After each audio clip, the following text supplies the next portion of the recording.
大家好，歡迎嚟到窩聯 Magazine。今日係2025年嘅8月23號啊，咁呢條係第一條片嚟嘅，有想同大家講下呢一周嗰個叫做商業樓宇啊等等嗰啲啦吓，商業嘅市況啦。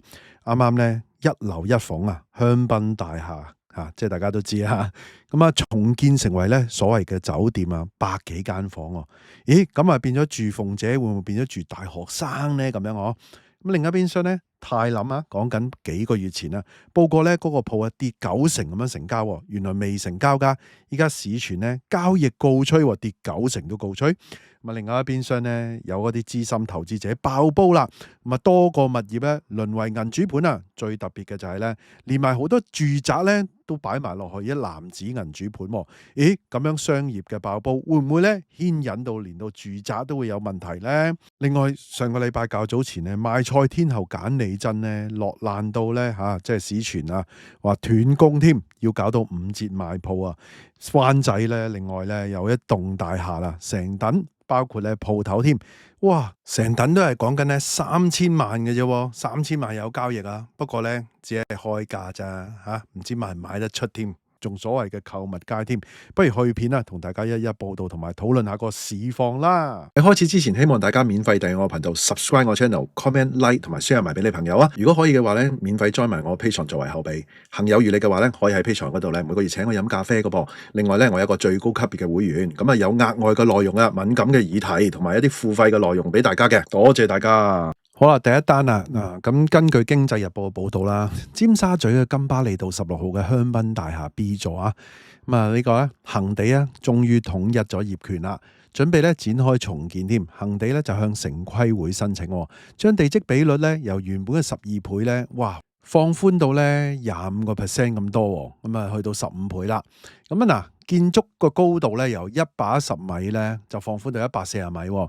打算咧重建一棟咧35層高嘅酒店嘅，另外咧設咧2層地庫，總面積咧係184245平方尺嘅，仲會提供咧159間房添。咦？呢個大家都知啊，鳳姐嗰個大廈啊嘛，香檳大廈係嘛，鳳姐大廈。咁啊，依家收翻啊，咁啊好啦，整個酒店啦。咁啊，會唔會變翻繼續做鳳姐大廈咧？有啲鳳姐再租啊，長租咧，咁啊唔合法嘅喎。如果用酒店咁樣用。咁啊，當然啦，唔會啦，應該咁啊，會唔會攞嚟咧做咧租俾啲大學生咧？定係你依家旅遊業嗰啲嘅咁凄厲係嘛？大陸人咧又未必喎，不過唔驚，因為咧佢冇咁快嘅，佢喺2029至到2030年先落成嘅。咁啊，到時係咪經濟會好翻啲咧？又話28年好翻啲咁樣係嘛？咁啊，希望係啦。咁有啲人話20年，有啲人又話喂30年喎，日本都30年喎。咁啊，香港跟住中國噶嘛？嗱，計劃文件中顯示咧，酒店1樓到5樓咧係食肆嚟嘅，6樓至9樓咧係會議室，咁啊11至17樓咧係多功能嘅廳，咁啊仲有咧酒店嘅房間咧會由咧19樓至到37樓。嗱，頭先就係話啦，咁啊睇下啦，即係29至30年啊，嗰啲餐飲嗰啲有冇可能好翻啦？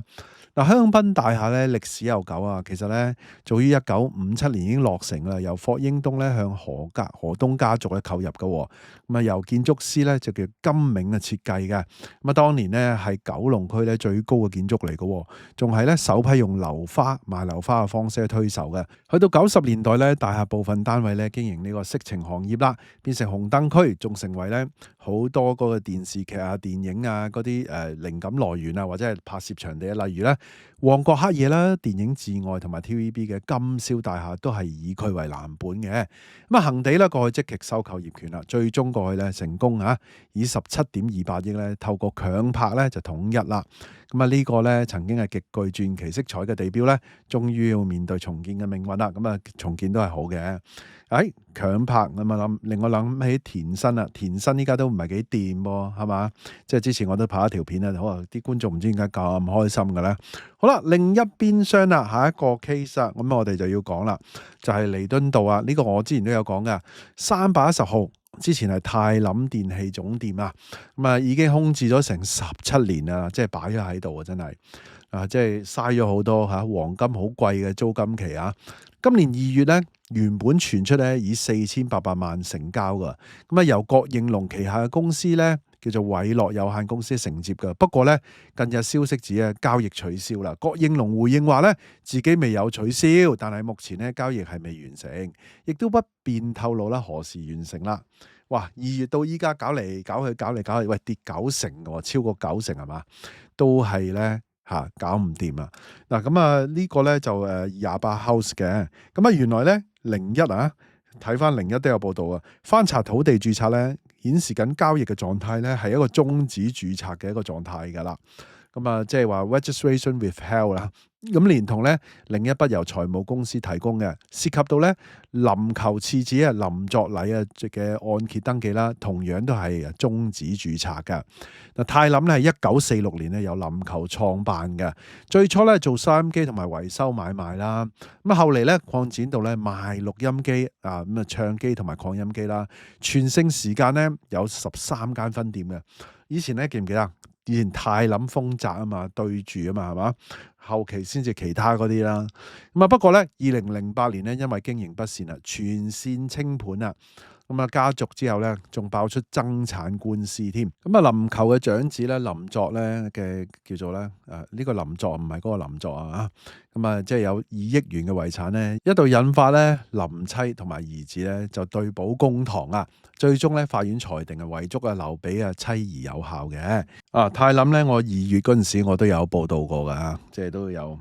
好啦，嗱咁啊講呢個啦，呢個咧就惹起會唔會話到時真係即係商業成日話依家商業跌咗，住宅就未跌，追落後會唔會跌咧？咁樣咁啊，但係你跌要有嗰個關聯噶嘛，關聯就係喂商業唔掂，啲人就有冇嘢做咧？係嘛？原來咧瀨嘢。或者叫做業主瀨嘢啦，投資者瀨嘢啦，或者係做商業嘅業主衰咗，都會牽連住宅啦。嗱，近期咧好多投資者或者係嗰啲物業咧都變成提款機啦。咁啊，根據經濟日報報道啦，最後咧資金斷裂啦，資金鏈斷裂，咁啊導致咧全線淪為銀主盤。其中一例咧就係紅磡嘅德民街咧，一個大概300尺嘅鋪位啦，最新咧以375萬咧銀主易手，對比2013年高峰期咧用1080萬購入咧，蒸發咗705萬嘅。哇！嗰個跌幅咧6成半嘅跌幅㗎。幾犀利係嘛？係咁噶啦，依家真係嗰啲咁啊鋪位嘛冇計噶。嗱，同一個投資者咧，即係呢個投資者咧，佢2013年咧以1058萬咧買入何文田嘅怡安嗰一個迷你鋪位，結果咧我話今年7月咧變成銀主盤啦。咁啊依家咧叫價咋360萬啊，未必賣到啊。又另外咧就係話咧，例如咧2007年咧以1498萬咧購入尖沙咀嘅康宏廣場一個咧2446尺嘅單位嘅，上個月咧同時間又係變成銀主盤啦，依家咧就叫價2275萬。咁啊至於咧頭先嗰個咧啱啱呢個咧就07年買喎，咁嗰陣時即係07年係比較一個低位嚟噶嘛，咁啊年尾應該比較低啲嘅，咁啊金融海嘯嘛喺07年08年啊嘛，仲有咧佢就係咧喺紅磡海明軒咧2座高層嘅單位咧，咁啊早前咧喺今年3月咧亦都變為銀主盤嘅形式咧，以3000萬咧沽出啦。咁啊據區內嘅代理透露咧，呢個投資者咧喺2017年、2018年咧咁啊係咁加按啦，咁去到2024年咧再捆綁埋豪宅啊，咁啊商廈啦、鋪位啊咁樣嘅借貸，最後咧火燒連環船啊，幾乎所有資產都失守。你咁聽落咧就好似話咧係佢之前嘅，因為呢樣嗰樣咁樣2017、2018啦，其實個本質就係依家啲資產價格咧大幅度下跌，佢先至瀨嘢。如果唔係咧，佢未必瀨嘢，可能過到關，但係資產價格再下跌埋落去咧，咁就係出現咗一紮咁樣嘅情況。其實咧佢都係唔孤獨嘅，好多呢啲咁嘅情況，好多呢啲人咧都出現呢個問題嘅，都係非常之大鑊嘅依家嘅情況。最慘係咩咧？佢會燒埋佢嘅即係住宅啦，係嘛？如果住宅越嚟越多，一路去銀主盤度增加嘅時候，其實咧會影響埋嗰個住宅二手啊，甚至乎一手個價格嘅。好啦，咁啊，另外有一單啊，咁啊呢單早前噶啦，有時啲觀眾話：喂，你咁後講嘅，或者人哋講咗，哇！如果人哋講咗咧，就我唔講得，或者咁我啊，不如咧鬥快係嘛，鬥快講完之後咧，全世界都唔講得喎，咁都得嘅咩？係嘛？評論新聞咧，有時咧真係咧等啲人講咗先，係嘛？有時跟車太貼，有時都會賴嘢噶。即係之前又即係有啲消息係嘛，跟住原來又唔係咁樣嘛，即係有一單咧陳冠希嗰單係嘛。又話俾人咧告啊10億啊成啊嗰樣嘢，我刻意咧遲啲咁啊，反為咧我咧就好早出嚟咧就話，媒體講錯啦咁樣，因為外媒咧更正翻，但係本地媒體冇更正啦。嗱，講翻呢單啦，早前啲但係都值得講嘅，就係咧呢個矚目嘅銀主盤啦。嘉龍創辦人咧賣菜天后啊簡利珍咧喺2021年咧就以咧5828萬購入呢個柴灣嘅康宏居 B 座一男子嘅地鋪噶，咁樣嗱，面積咧1329建築面積啊，實用面積咧係1027尺嘅，咁啊結果咧因為2案3案無力償還斷供啦，淪落到咧變咗銀主盤啊！搞唔掂啦佢係嘛？嗱，即係要講翻一句啦，市傳啦係嘛，費事啦。嗱，拍賣行咧，中誠拍賣行表示啊，鋪位咧將於8月27號拍賣啦，底價咧2850萬。嗱，即係咧只係原本購入價嘅一半左右嘅啫。銀行估值咧大概係3500至到咧3600萬嘅。咁啊市值咧個租金係5萬蚊一個月，仍然吸引唔少投資者查詢嘅啫，查詢咋？依家係嘛？即係咪真係原價拍賣個價錢賣得到咧？好難講啊！雖然你依家劈咗一半，你見到頭先嗰啲咧跌6成半啊，跌7成啊、8成咁啊。嗱，簡利珍咧過去幾年啊頻頻出手買鋪啦，包括2020年啦以4700萬咧買入咧北角嘅春秧街鋪位啦，2021年咧以5000萬買入咧天水圍嘅孖鋪，仲以咧月租50萬咧搶租大埔嘅大榮里地鋪，但係咧佢個菜檔王國咧近年咧接連咁樣結業啦，例如咧深水埗啊、元朗啊、天水圍同牛頭角等等店咧財困嘅消息不絕啊！咦，似乎呢啲咧同埋街寶咧，喂輪流搞唔掂咁樣喎，佢哋都係平嘢喎。咁啊，記得以前咧有啲媒體嘅採訪佢啊，竟然佢喺個火鍋哥屋企話又唔着鞋又成咁樣話嚇，咁啊又話佢啲菜啲來源啊不力啊，即係啲到期日又唔知啊，諸如此類啦嚇，總之古古怪怪啦，咁啊即係媒體係咁講啊，咁我都不能夠作實嘅。